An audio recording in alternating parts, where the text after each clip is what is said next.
안녕하세요. 저는 30대 주부입니다. 아직 아이는 없어요. 아직 젊으니까 일부러 가지려고 노력은 안 했는데 생각보다 임신이 안 돼서 걱정이었거든요. 그런데 이제 차라리 잘 됐다 싶네요. 아이가 있었으면 이런 결정을 내리기 쉽지 않았을 것 같아요.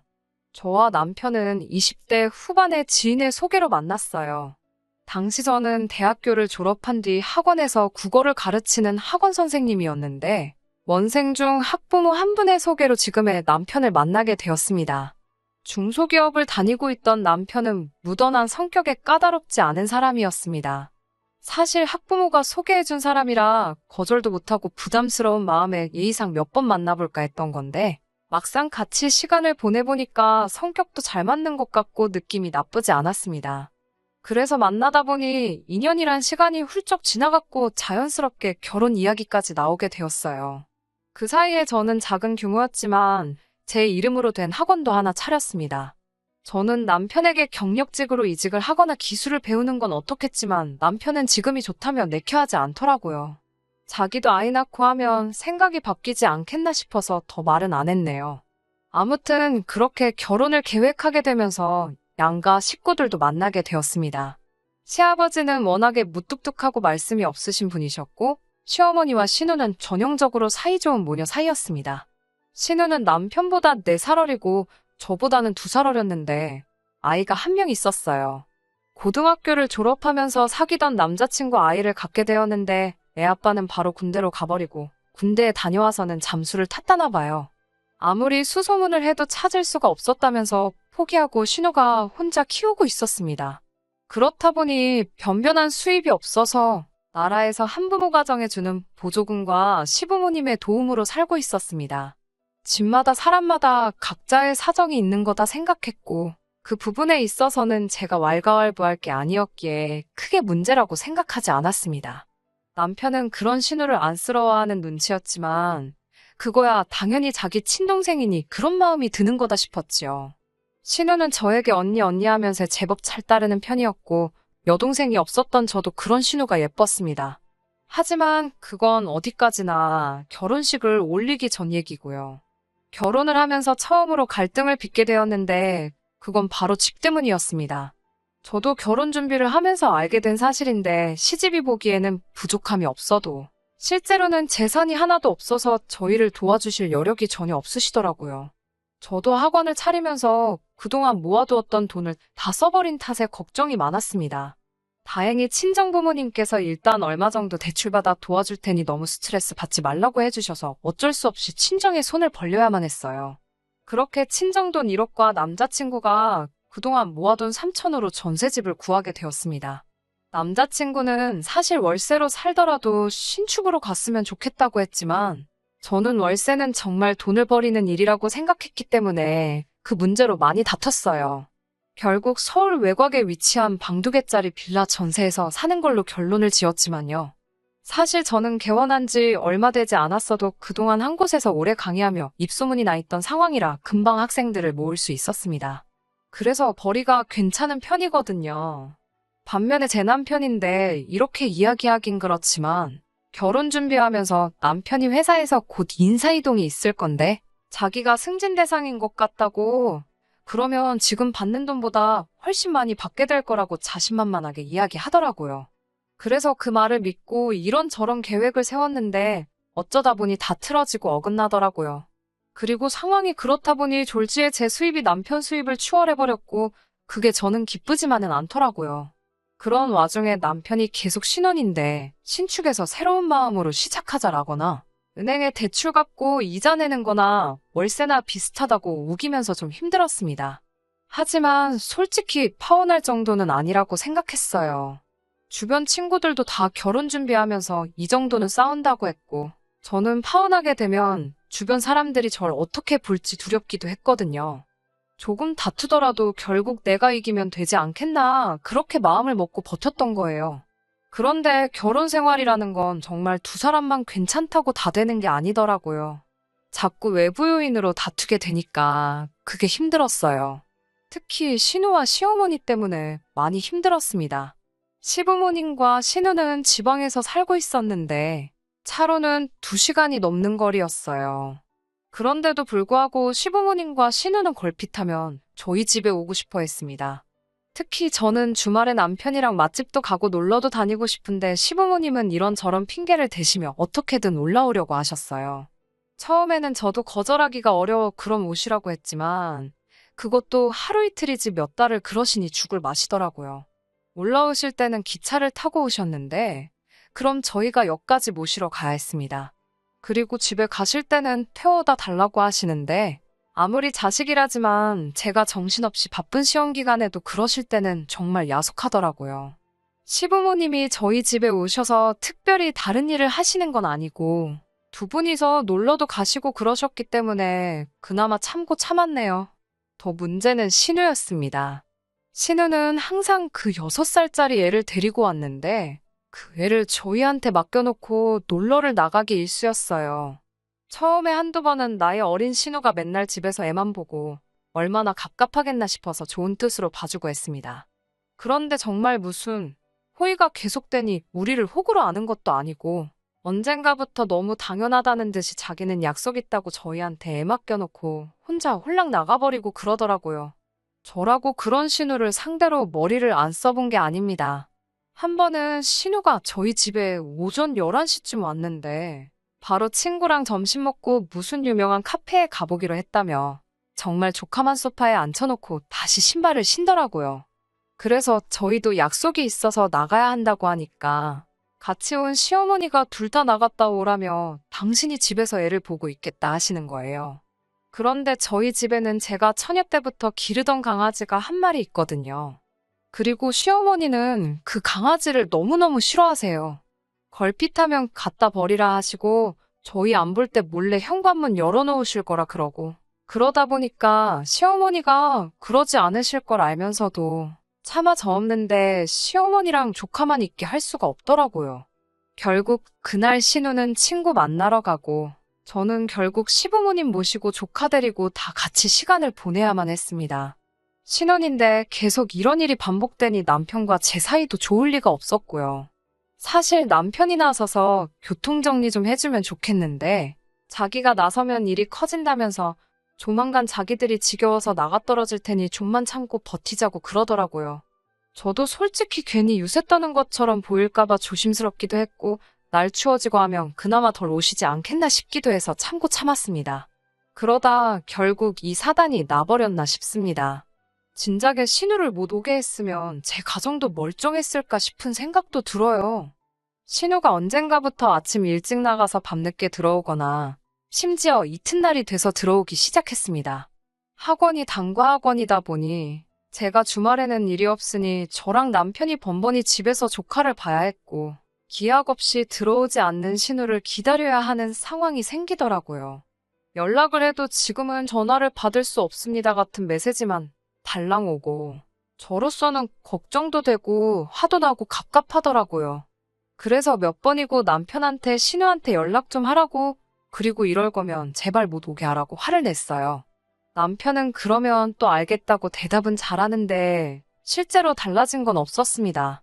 그리고 결국 신우가 며칠이 지나도록 안 들어오는 일이 발생했어요.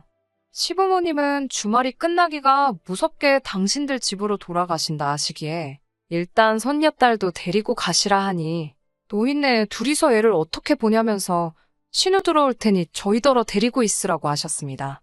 제가 저나 남편이나 다 출근해야 하는데 어떻게 애를 데리고 있냐고 하자 시어머니는 그거야 젊은 사람들이 알아서 해야 하지 않겠냐고 그러시는 거예요. 제가 신우 걱정도 안 되시냐고 신우는 연락도 안 되고 어쩌면 좋냐고 하니 다 큰애가 뭐가 걱정이냐 하시는데 뭔가 쎄한 느낌이 들었어요. 왠지 나 빼고 온 가족이 다 걱정이 없는 느낌이랄까요. 결국 얼떨결에 조카를 봐주게 되었는데 애랑 강아지만 집에 두고 도저히 출근을 할 수가 없었습니다. 남편은 6살이면 다 큰 거라고 그냥 두고 가라는데 그러다 무슨 일이라도 생기면 그 원망을 내가 어떻게 다 감당하나 싶어서 어쩔 수 없이 학원에 데리고 갔습니다. 그래도 다행히 제가 혼자 하는 학원이고 학생들도 어린 조카를 귀여워해 주었지만 언제까지 이럴 수도 없는 노릇이었어요.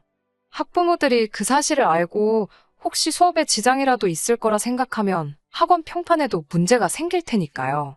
결국 신우가 돌아오지 않은 지도 사흘 정도 지났을 무렵 제가 남편한테 신우가 어딨는지 정말 모르냐고 하니까 자긴 모른다고 딱 잡아떼길래 그럼 경찰에 실종신고부터 하자고 하니까 경찰서에 가봤자 한두 살 먹은 애도 아니고 그냥 가출신고로 접수나 될 거라면서 저보고 제발 일 복잡하게 만들지 말고 좀만 기다리라고 그러더군요. 알아보니까 저 혼자서는 자격미달로 신고도 할 수 없었고요. 그나마 다행인 건 학원 방학이 다가오고 있었기에 저는 혼자서 신우를 찾아내기로 마음을 먹었습니다. 다가오는 추석에 시부모님 선물이라도 하나 해드릴까 하여 모으던 돈이 있었거든요. 그런데 신우가 이 지경을 만들어놨는데도 손 놓고 계시는 게 너무 야속하고 미워서 저는 그 돈을 신우 찾는데 쓰기로 했습니다. 그리고는 심부름센터에 가서 신우를 찾아달라고 했어요.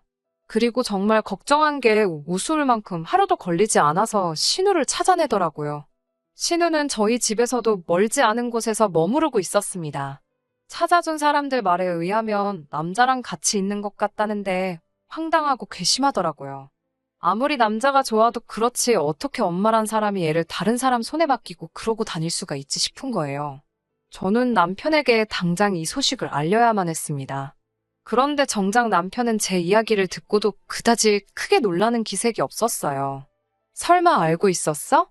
라고 물으니 뭐 동생 일이니까 오빠가 그 정도는 알고 있었지라면서 말끝을 흐리는 거예요.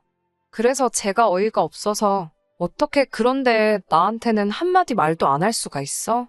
라고 물었습니다. 그러자 말했으면 당신이 가만히 있었겠냐고 오히려 되묻더라고요. 그래도 이렇게 막무가내로 나한테 애까지 맡겨놓고 그러는 건 아니지 않냐니까. 너가 출근하는 것도 아니잖아. 이러는 거예요. 그래서 뭐라고? 나도 일하거든. 나는 출근 정도가 아니고 내 사업장 대표라고. 소리를 치니까 남편이 그거 혼자 애들 좀 가르치는 걸로 너무 어깨 힘주는 거 아니야? 라면서 갑자기 사람을 이상한 쪽으로 몰아가더라고요. 저는 신우를 가지고 남편이랑 말 섞어서 좋을 게 없겠다 싶어서 시부모님께 전화를 드렸습니다. 시부모님께 지금 어떤 상황인지 전화를 드리니 시어머니는 오히려 저에게 너는 어떻게 신우 뒷조사를 할 수 있냐면서 그건 신우를 모욕하는 일이라고 참 경우가 없다면서 혀를 차시더라고요. 그 말 수 없던 시아버지도 사람마다 각자 사정이 있는 건데 윗사람으로서 좀 기다려줬으면 좋겠지 않겠냐고 되물으시고요. 저는 어이가 없어서 다들 신우가 어떤 남자랑 있느라 며칠째 집에도 안 오고 있는데 그런 건 아무 신경도 안 쓰이시냐고 물었습니다. 시어머니는 저더러 별걸 다 참견한다면서 다 알고 있었으니까 가만히 있었지 라며 소리를 빽 지르시더군요. 저는 순간 내가 지금 뭘 들은 거지 싶었습니다. 그러니까 나만 빼고 다들 신우가 어디서 뭐하고 다니는지 알고 있었으면서 나한테 애까지 맡겨놓고 모르는 척 했다는 건가? 정말 사람을 바보 취급해도 정도가 있지라는 생각이 들자 정말 속된 말로 머리가 돌아버릴 것 같더군요. 저는 제가 행여나 죄 없는 어린애한테 화풀이하게 될까봐 걱정이 돼서 시어머니한테 이제 더는 못 봐주겠으니까 당장 애 데리고 가라고 했습니다. 그러자 시어머니는 그럼 어디 저기 보육원 같은 데다 일단 맡겨놔라. 지 엄마가 돈 벌어서 찾으러 가게 그러더군요. 그 말 듣고 솔직히 이혼을 결심한 거나 마찬가지입니다. 어떻게 할머니란 사람 입에서 저런 소리가 나올 수 있나요? 설령 신우가 진짜로 자기 딸을 보육원에 맡길지라도 차마 제가 조카를 그곳에 데려다 놓을 순 없었습니다. 그렇다고 제가 계속 조카를 봐주고 싶지도 않았고요. 저는 결국 신우가 남자랑 같이 있다는 그 집에 조카를 데리고 갔습니다. 그 집 앞에서 잠복하다시피 몇 시간을 차 안에 있었습니다. 그나마 얌전한 조카도 차 안에만 있는 게 지겨웠는지 고모, 엄마 언제 와? 이러면서 저한테 칭얼대더라고요. 그런데 오늘은 글렀나 싶어서 집에 가려는 그때였습니다. 옷을 무슨 새내기 대학생 마냥 차려입은 신우가 어떤 남자 팔에 팔짱을 꼭 끼고 골목을 돌아서 나오더라고요. 보는데 황당하고 어이가 없었습니다. 제가 조카를 데리고 차에서 내리면서 맞은편에서 오던 신우와 눈이 마주쳤어요. 그러자 신우가 화들짝 놀라며 발걸음을 돌리려고 하더라고요. 제가 신우 이름을 불렀지만 신우가 못 들은 척을 하더라고요.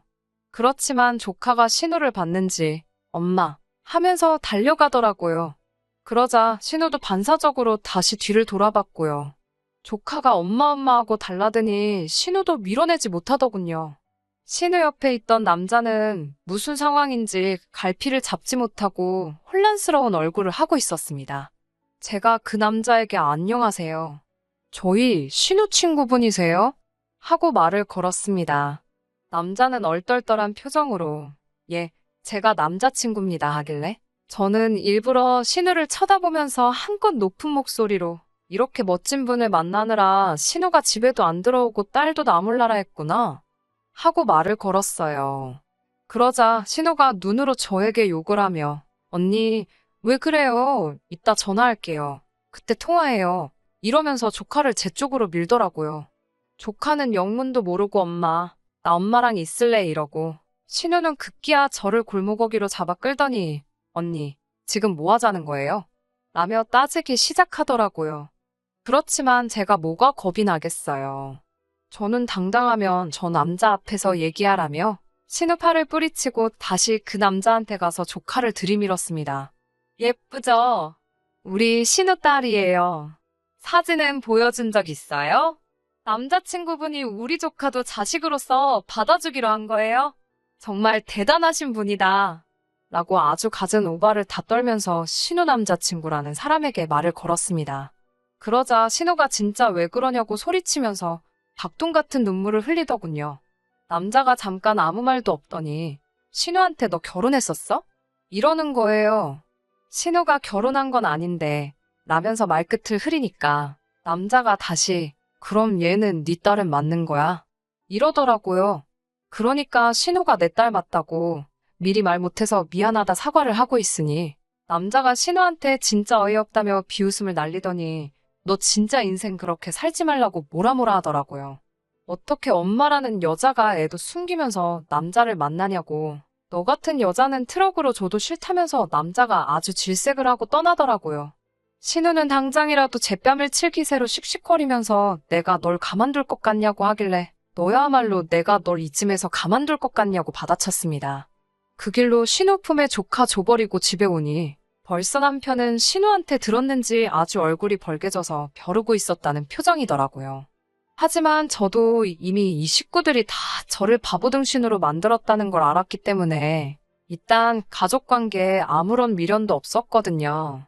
그래서 그런 남편을 보고는 뭐 열받아 아주 웃기고 앉아있네 한마디 해주고선 남편 짐을 챙기기 시작했습니다. 이윽고 시모한테도 전화가 와서는 네가 기어이 우리 딸 혼삽기를 다 막았다면서? 라고 대뜸 성질부터 부리더니 너 때문에 우리 딸 인생 망쳤다고 저보고 보상하라고 악을 쓰더라고요. 알고 보니까 그 남자가 의대를 졸업하고 서울 모 병원에서 레지던트 하면서 자취를 하고 있었나 봐요. 그러다 술자리에서 신우랑 알게 됐는데 신우가 팔자 좀 고쳐보겠다고 그날 어떻게 하루를 같이 보냈던 걸 빌미로 아주 사귀자고 들이대다가 어떻게 잘 풀렸는지 연애까지로 발전했던 사이랍니다. 그런데 제 덕에 산통을 깼다면서 다들 제 탓만 하더라고요. 진짜 뭐 이런 집구석이 다 있나 싶어서 남편한테 그냥 이혼하자고 했어요. 가전제품이랑 가구 대부분 다 저랑 남편이 각자 자취하면서 쓰던 거 그대로 들고 왔었고 전세 자금으로 들어간 1억 3천이 전부였는데 그중 남편 몫은 3천 정도였으니 그건 제가 지금 당장이라도 줄 수 있다고. 그러니까 이혼하자고 그랬습니다. 남편은 자기가 왜 이혼을 하냐? 그리고 왜 내 몫이 3천밖에 안 되냐고 따져묻더라고요. 여태까지 자기가 벌어다 준 돈이 얼만지나 아냐면서요. 네 벌이야 뻔하지 않냐. 그놈의 승진은 대체 언제 된다는 거냐. 아주 대판 싸웠어요. 이 집에 들어간 돈 3천이 전부고 네가 번 돈 가지고 생활비도 겨우 한다고요. 결국 그 문제로 며칠을 서로 씨름을 하다 제가 변호사를 선임해버렸습니다. 변호사 말로는 지금 이혼의 귀책 사유가 남편을 비롯한 시댁에 있기 때문에 어차피 소송으로 가도 제가 이길 확률이 높으니까 걱정 말고 진행하자 하더군요. 지금은 그래서 소송 중입니다만 별 걱정도 안 되고 솔직히 홀가분하기까지 합니다. 저희가 이혼한다고 하자 그제서야 시부모님도 정신이 들었는지 자기가 자식 일이다 보니 눈에 뵈는 게 없었다며 부모 마음 좀 이해해달라고 그리고 저에게도 미안했다고 따로 사과하고 싶다 하시더군요. 하지만 한 번 속지 두 번 속을 수 있나요? 저는 괜찮다고 그냥 이대로 다시는 서로 안 마주치면 좋겠다고 선을 그었습니다. 그 이후에 제 귀에 들려온 바로는 신우는 그 남자한테 차인 건 물론이고 남자가 어디 인터넷 유명한 곳에 사연으로 제보까지 해가지고 정말 동네 망신을 당한 것 같더라고요. 솔직히 저는 지금이라도 신우가 마음 고쳐먹고 성실히 애 키우면 살면 좋겠습니다. 그럼 누가 아나요? 정말 그런 신우를 품어줄 좋은 남자가 나타날 수도 있잖아요. 그리고 남편은 맨날 혼자 김칫국 마시며 승진 타령해대더니 결국 귀향이나 다름없는 지방 발령받고 고향도 아닌 지방으로 쫓겨나듯 내려가게 되었습니다. 저더러 같이 가자고 거기 가면 시부모도 없고 신우도 없고 오롯이 우리 단둘이서 아무 방해 없이 처음부터 다시 시작하자는데 그 면상에다 물 한 잔 끼얹을까 하다 인생이 불쌍해서 봐줬네요. 저요? 저는 요즘 학생들을 위한 수능 교재를 만들고 있습니다. 얼마 전에는 교육방송에서 같이 일해보지 않겠냐고 연락도 왔고요. 혼자가 되면서 쓸데없는 곳에 정신과 시간을 뺏기지 않으니까 일의 효율성도 늘고 돈도 잘 모이고 너무 좋아요. 이혼이라는 결정을 내리게 된 것에 한 점 후회가 없습니다. 한동안은 일에만 몰두하며 살아보려고 해요. 끝까지 들어주셔서 감사합니다. 오늘의 사연은 여기까지입니다. 구독과 좋아요, 알람 설정 부탁드리고 더 좋은 사연으로 다시 찾아뵙겠습니다. 감사합니다.